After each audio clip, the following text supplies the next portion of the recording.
Dum dum dum dum dum. Dum dum dum. Ja. Dum dum dum dum dum. Hey, Peter og Mathias er mors dreng. Mor er en curlingmor. Peter og Mathias er curlingbørn. De står og venter, mens tiden går. Peter og Mathias kan ikke arbejde. De kigger væk, når der skal løftes. Peter og Mathias er langsom og forstår ingenting, når det skal testes. De får for meget i løn.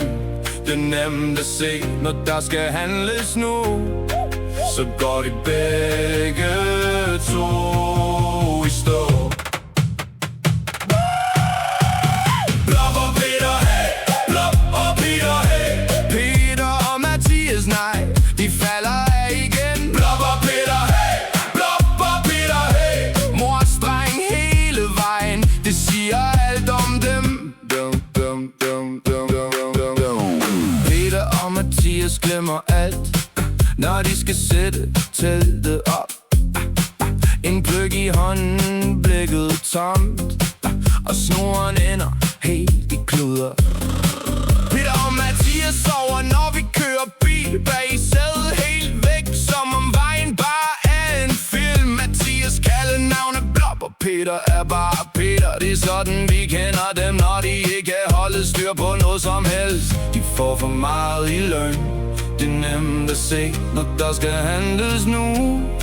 Så går de begge to i stå. Blop og Peter, hey! Blop og Peter, hey! Peter og Mathias, nej, vi falder af igen. Blop og Peter, hey! Blop og Peter, hey! Mors dreng hele vejen, det siger alt om dem.